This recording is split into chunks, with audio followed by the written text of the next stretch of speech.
Assalamu alaikum, I'm Aisha and you're watching SAMAA News. Here are today's headlines.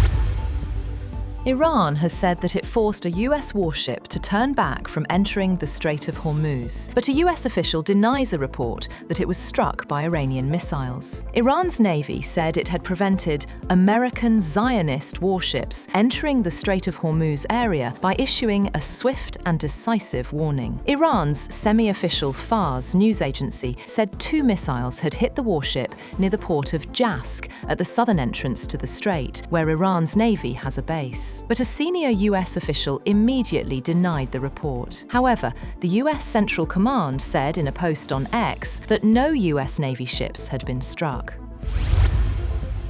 Iran's military has warned US forces not to enter the Strait of Hormuz after President Donald Trump said Washington will begin helping ships stranded in the Gulf due to the US-Israeli war on Iran. The unified command of Iran's armed forces said US forces should stay away from the Strait of Hormuz. In a statement, the command warned that its forces would respond harshly to any threat and told commercial ships and oil tankers not to move without coordination with Iran's military.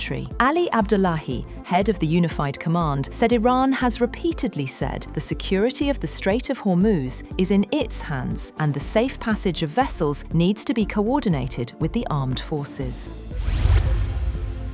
US President Donald Trump has said that the United States will start helping to free ships stranded in the Gulf by the US-Israeli war on Iran from Monday. Trump gave few details of the plan to aid ships and their crews that have been locked up in the vital waterway and are running low on food and other supplies. Trump said in a post on his Truth Social site that the US has told these countries that it will guide their ships safely out of these restricted waterways so that they can freely and ably get on with their business. US Central Command said it would support the effort with 15,000 military personnel, more than 100 land and sea-based aircraft, along with warships and drones. Iran says it has received a US response to its latest peace proposal, delivered through Pakistani mediators, after President Trump signaled he was likely to reject Tehran's offer. Foreign Ministry spokesman Esmail Baghai confirmed that a response had been received and that Tehran was now reviewing it. He insisted that nuclear negotiations would not begin until the conflict ends. Earlier, US President Donald Trump says he is reviewing Iran's 14-point response to a US proposal aimed at ending the ongoing conflict involving Iran, the United States, and Israel, but expressed skepticism that it would be accepted. Trump described current US measures as a friendly blockade, saying they are more effective than military action, while warning that further strikes remain possible if Iran misbehaves. He also said Iran has not yet faced the full consequences of its actions. Iranian state-linked media reported that Tehran has formally submitted the proposal amid intensified diplomatic efforts and continued regional tensions.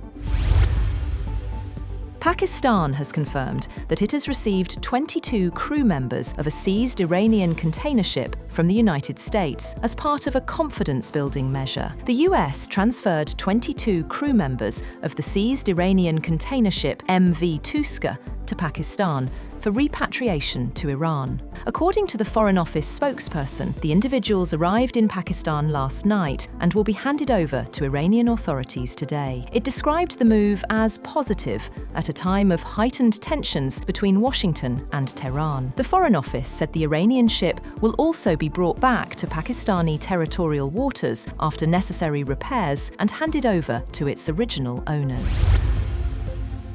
The United Arab Emirates has left the Organisation of Arab Petroleum Exporting Countries, an alliance that does not set production policies for its members. A statement from the intergovernmental organisation follows UAE's surprise announcement on April 28th of its departure from the OPEC and OPEC Plus producer groups to prioritise boosting its own output.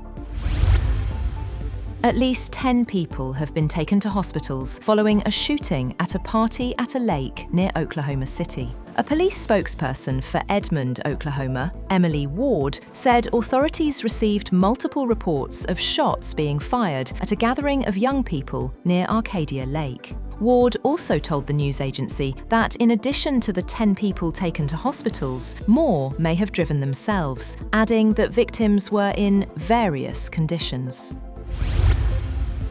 Oil prices have risen over 3% after Iran claimed it had struck a US warship and forced it to turn back from entering the Strait of Hormuz, though the US denied that any US ships had been struck. Brent crude futures were up $3.64 or 3.4% at $111.81 a barrel, having settled down $2.23 on Friday. US West Texas Intermediate was up $3.40 or 3.3% at $105.34 a barrel, after a $3.13 loss on Friday. Prices were already trading up in the session on continued disruptions to oil supplies through the strait. That's all for now. For more updates, visit www.samaa.tv. Thank you for watching SAMAA News.